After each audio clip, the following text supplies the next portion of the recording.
Hello everyone, मैं Pradeep sir. जैसा कि हम लोग subject basic mechanical and electrical engineering में इलेक्ट्रिकल का पार्ट हम लोग समाप्त कर चुके हैं और मैकेनिकल का पार्ट पढ़ रहे थे। मैकेनिकल के पार्ट में हम लोग फर्स्ट चैप्टर पढ़ रहे थे, ऊर्जा के स्रोत। तो ऊर्जा के सोर्स कौन कौन से हैं, ये हमने कई प्रकार के सोर्स पढ़ लिए हैं, जिसमें 2 सोर्स आज हम पढ़ेंगे और वो लास्ट इस चैप्टर के टॉपिक होंगे, जिसमें हम लोग जो है बायोगैस के द्वारा कैसे ऊर्जा प्राप्त करते हैं उसको सीखेंगे, तथा और एक नाभिकीय रिएक्टर द्वारा या परमाणु ऊर्जा कैसे प्राप्त करते हैं इसके बारे में हम लोग सीखेंगे। तो यह इस चैप्टर का लास्ट टॉपिक दोनों हैं। तो ऊर्जा किन किन चीज़ों से प्राप्त होती है ये लगभग हमने आपको बता दिया। तो इसमें से आपसे एग्जाम में एक जरूर पूछेगा 5 नंबर का, किसी एक ऊर्जा के सोर्स के बारे में आपसे पूछेगा, तो आप लोग इसको ध्यानपूर्वक पढ़ लीजिए। तो आइए देखते हैं है हमारा सबसे पहला टॉपिक परमाणु ऊर्जा, है ना। परमाणु ऊर्जा क्या होती है, ये कैसे उत्पन्न होती है ना। जैसा कि हमने पिछली क्लासेस में भी आपको बताया था, परमाणु ऊर्जा मतलब परमाणुओं द्वारा जो ऊर्जा प्राप्त होती है। जैसे हमने पावर प्लांट में जो पढ़ा रहे थे लास्ट चैप्टर इलेक्ट्रिकल का, उसमें भी बताया था परमाणु ऊर्जा स्टेशन। तो परमाणुओं द्वारा जो ऊर्जा हमको प्राप्त होता है, जैसे यूरेनियम और क्या थोरियम, हमने आपको बताया था, इसका विखंडन करवाते हैं हम लोग नाभिकीय भट्ठी में, जिसके कारण क्या होता है, नाभिकीय विखंडन होता है, जिसके कारण बहुत सारी ऊर्जाएं मुक्त होती हैं, जिसको हम लोग कलेक्ट करके उष्मा के रूप में उसकी सहायता से स्टीम बना के क्या करते हैं, टरबाइन को चलाते हैं, जिससे हमको क्या होता है, मैकेनिकल एनर्जी प्राप्त होता है। वह मैकेनिकल एनर्जी अल्टरनेटर को अर्थात जनरेटर को चला के विद्युत ऊर्जा उत्पन्न की जाती है। ये चीज़ हमने आपको बताया था। तो वही चीज़ है, उसी विधि द्वारा परमाणु ऊर्जा की सहायता से हम लोग न्यूक्लियर एनर्जी को प्राप्त करते हैं। जैसा कि यहाँ पे आपको हमने लिख के प्रोवाइड किया है, तो आप लोग देख सकते हैं जो हमने लिखा हुआ है, जो आपको अभी समझाया वही चीज़ में लिखा हुआ है। ऐसा स्टेशन जिसकी सहायता से परमाणु ऊर्जा को विद्युत ऊर्जा में परिवर्तित किया जाता है। इस प्रकार के ऊर्जा स्टेशन को क्या कहेंगे, परमाणु ऊर्जा स्टेशन। और इस प्रकार की जो ऊर्जा हमें प्राप्त होगी उसे क्या कहेंगे, परमाणु ऊर्जा। ठीक है। तो परमाणुओं के द्वारा ऊर्जा इस प्रकार से प्राप्त किया जाता है। जैसा कि यहाँ पे चित्र के द्वारा भी आपको समझाने की कोशिश किया गया है। ये जो है परमाणु द्वारा किस प्रकार से ऊर्जा प्राप्त की जाती है, इसकी ये चित्र है। तो आप देखिए क्या होता है। सबसे पहले इसमें परमाणु रिएक्टर लगा होता है, वही परमाणु भट्ठी जिसमें हम लोग जलाते हैं, है ना। इसमें ग्रेफाइट का रॉड लगा होता है, जिसकी सहायता से जो विखंडन होता है उसको कंट्रोल किया जाता है। नाभिकीय विखंडन जो यूरेनियम या थोरियम का हो रहा है उसको कंट्रोल किया जाता है, जिसके बारे में हमने आपको नीचे दिखा रखा है, ये है। ठीक है, इसका फिगर आपसे नीचे दिखाया है। तो अभी ये समझ लीजिए ऊपर क्या है कि सबसे पहले ये नाभिकीय रिएक्टर होगा, जिसमें नाभिकों का क्या होगा, विखंडन होगा। ठीक है। अब क्या होगा, और इसमें बॉयलर उष्मा लगा रहता है, जिसमें उष्मा को कलेक्ट करते हैं।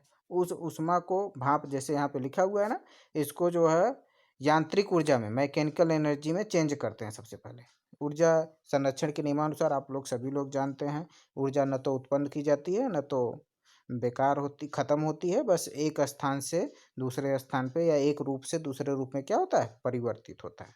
तो उस भाप ऊर्जा को किस में बदल दिया हमने, यांत्रिक ऊर्जा में, मैकेनिकल एनर्जी में। ये संघनित्र कंडेंसर है। अगर ऊष्मा उत्पन्न हो रही है तो कहीं ना कहीं वो ऊष्मा किसी स्थान पे ऐसी जगह पहुंचेगी जहां हानि पहुंचाएगी, तो उससे सुरक्षा के लिए हम लोग को कंडेंसर लगाना पड़ेगा, कूलेंट लगाना पड़ेगा, ठंडक प्रोवाइड करना पड़ेगा। कोई भी मशीन हो, कोई भी चीज़ हो, अगर लगातार काम करेगी तो क्या होगी, गर्म होगी। गर्म होगी तो उसको कूलेंट प्रोवाइड करना जरूरी है। और जैसा कि यहाँ पे पंप लगा हुआ है सर्कुलेटिंग, तो यह पंप जो है इसमें ठंडक करने वाले जल आदि लगे होते हैं, जिसको उसके बाह्य सतह से सर्कुलेट कराया जाता है, जिसके कारण क्या होता है, नाभिकीय रिएक्टर को ठंडक प्रोवाइड होता है, और ये आसानी से लंबे समय तक अपना नाभिकीय विखंडन करके आपको ऊर्जा क्या करता रहेगा, प्रदान करता रहेगा। अब यहाँ देखिए, जो यांत्रिक ऊर्जा हमको मिली, उसकी सहायता से क्या करेंगे, जो इलेक्ट्रिक जनरेटर होता है उसके जनरेटर के जो आर्मेचर होता है उसको क्या करेंगे, प्राइम मूवर का यहाँ काम करता है, और प्राइम मूवर की सहायता से इसको क्या कर देंगे, घुमा देंगे। जब अल्टरनेटर नाचने लगेगा या घूमने लगेगा तो इसमें जो चुंबक लगे होते हैं, है ना, मैग्नेटिक फील्ड उत्पन्न होंगे, उसमें से मैग्नेटिक चुंबक के कारण जो फ्लक्स उत्पन्न होंगे उनको इसके कंडक्टर के आर्मेचर को घुमाने के कारण प्राइम मूवर से क्या होगा, कट होगा। फैराडे के नियमानुसार हमने आपको बताया था, जब फ्लक्स कट होगा, समय के साथ परिवर्तित होगा, तो क्या होगा, एक ईएमएफ यानी इलेक्ट्रोमोटिव फोर्स या एक विद्युत वाहक बल उत्पन्न होगा। उस विद्युत वाहक बल के कारण उसमें जो इलेक्ट्रॉन रहते हैं वो लोग चलायमान हो जाते हैं, क्योंकि जो वोल्टेज होता है एक प्रकार का, आप लोग सभी लोग जानते हैं, प्रेशर होता है जो कि इलेक्ट्रॉन को चलने में सहायता प्रदान करता है। तो जैसे ही इलेक्ट्रॉन चलेगा तो उसके विपरीत दिशा में विद्युत धारा उत्पन्न हो जाएगी, तो विद्युत धारा और वोल्टेज आ गई तो विद्युत शक्ति हो गई, है ना, P=VI से। तो विद्युत शक्ति आपको लगातार इस प्रकार से प्राप्त होती रहेगी, है ना। आप लोग ज़्यादा लिखावट पे या इस प्रकार के नोट्स पे न जाएं, आप लोग बातों को समझें, मेरे बातों को समझ के उसी लैंग्वेज में अपने भाषा में जो चीज़ मैं बता रहा हूँ वो चीज़ लिख देना है, ठीक है। आपको फिगर याद कर लेना है और जो चीज़ मैं समझा रहा हूँ वही चीज़ लिख देना है, ठीक है। तो आइए, इसमें जो परमाणु रिएक्टर जो लगा रहता है, जो कि नाभिकीय विखंडन की अपक्रिया को कंट्रोल करने का काम करता है, वो क्या होता है इसके बारे में आप लोग देख लीजिए, है ना। तो इसमें क्या लगा रहता है, देखिए नियंत्रण छड़ लगा होता है ये। इससे क्या होता है कि जब जो नाभिकीय विखंडन होता है उसके विखंडन की क्रिया को कंट्रोल किया जाता है ना। और इसमें परावर्तक होता है, रिफ्लेक्टर, जो उसमें ताप अगर जाएगा या फिर किसी चीज़ को रिफ्लेक्ट करना है तो उससे रिफ्लेक्ट करेंगे।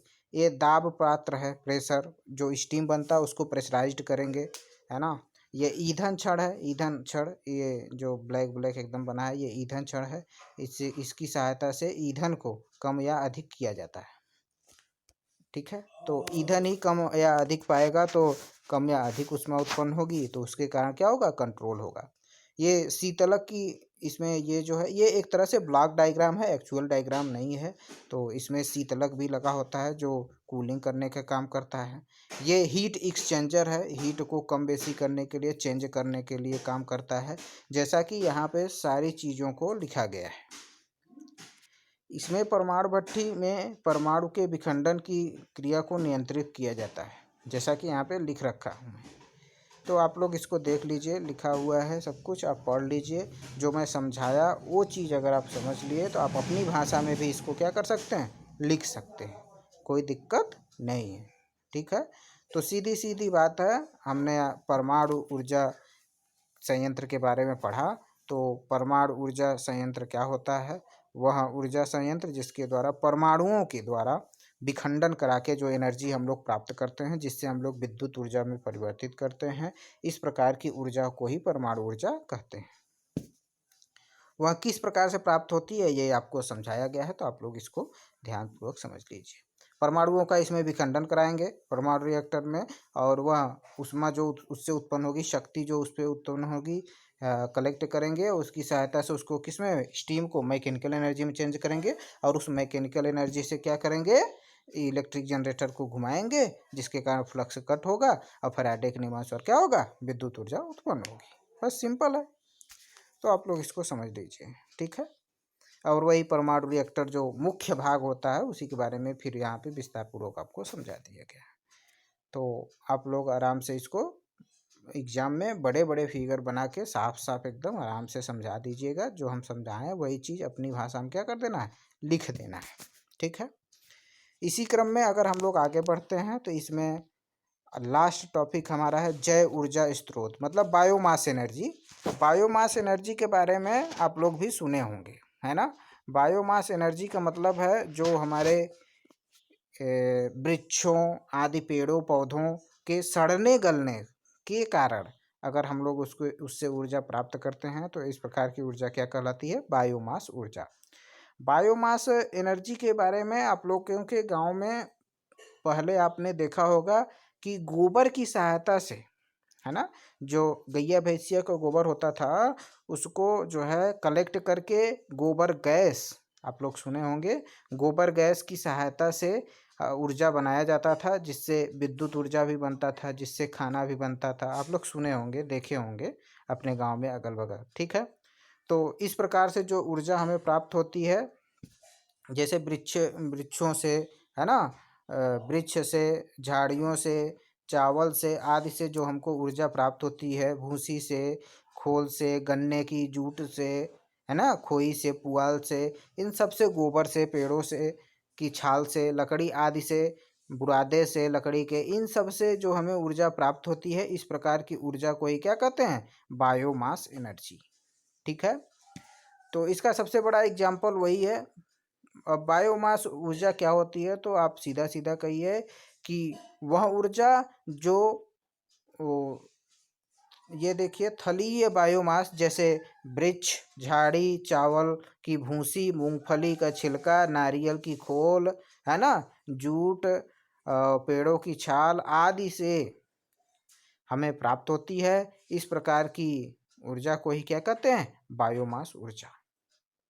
ठीक है, तो इस प्रकार की ऊर्जा का सबसे बड़ा एग्जाम्पल यही गोबर गैस का है ना, जैसा कि यहाँ पे आपको फिगर भी दिखाया गया है, बायोमास गैस प्लांट, है ना, बायोमास गैस प्लांट आपको दिखाया गया है। तो इसमें क्या होता है? बायोगैस प्लांट है ये, आप इसमें साफ साफ देख सकते हो क्या होता है कि यहाँ पे गोबर ओबर या फिर बायोमास जो भी चीज़ें हैं कलेक्ट करेंगे और उसको फिर क्या करेंगे?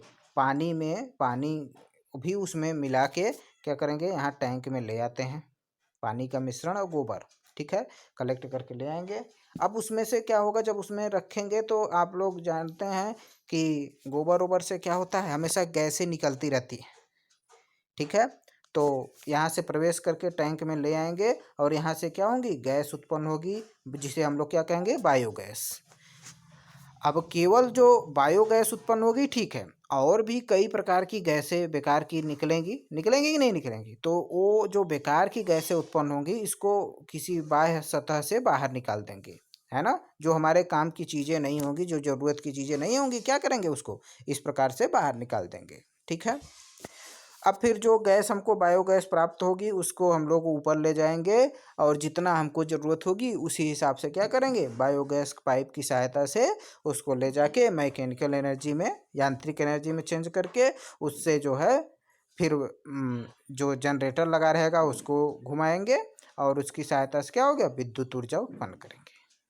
जैसा कि आप लोग गोबर गैस प्लांट आप लोग गांव में भी पहले बैठा था, बहुत लोग बैठाए थे और चलाते भी थे। ठीक है, तो इस प्रकार से बायोगैस के द्वारा भी आप लोग ऊर्जा क्या कर सकते हो? प्राप्त कर सकते हो। जैसा कि यहाँ पे लिखा गया है, ऊर्जा प्राप्त करने की विधि आपको समझाई गई है। बायोगैस पदार्थों को क्या करते हैं? अपेक्षाकृत दहन से ऊष्मा ऊर्जा प्राप्त करने की ऊर्जा को ही किसी भी प्रकार की ऊर्जा उपयोगानुसार, इसमें होता क्या है? बायोगैस जो उत्पन्न होता है इसमें आप देख सकते हैं मीथेन होता है, कितना? 70.75%। और क्या होता है? कार्बन डाइऑक्साइड होता है 5 से 10%। और क्या होता है? हाइड्रोजन होता है, कितना? 2.6%। तथा नाइट्रोजन भी इसमें होता है। बायोगैस जो एनर्जी हमको उत्पन्न होती है इसमें ये चीज़ें क्या होती हैं, जिसकी सहायता से हम लोग अपना विद्युत ऊर्जा या फिर खाना बनाते हैं। ठीक है, तो आप लोग इसको ध्यानपूर्वक पढ़ लीजिए, जो हमने समझाया उस पर ज़्यादा ध्यान दीजिए। आप ये ना समझिए ये बुक का जो है हमको लैंग्वेज समझ में नहीं आ रहा है, कोई बात नहीं, आप मेरी बातों को जो मैं समझाया हूँ उसको ध्यानपूर्वक समझ लीजिए और उसी प्रकार जैसे मैं समझाया हूँ उसी को अपने लहजे में लिख देना है, अपने लैंग्वेज में क्या करना है? लिख देना है एग्ज़ाम में। ठीक है, आप लोग पढ़ाई करिए क्योंकि आपका एग्ज़ाम होने वाला है बहुत ज़्यादा, समझिए तो 25 से 30 दिन या 1 महीने इसके बाद आपके एग्ज़ाम होंगे। तो आप लोगों का सिलेबस भी लगभग काफ़ी कंप्लीट है, तो आप लोग इसको रिवीजन करिए और पढ़िए और अपने साथ ही साथ स्वास्थ्य का भी ध्यान रखिए। आपका बहुत बहुत धन्यवाद।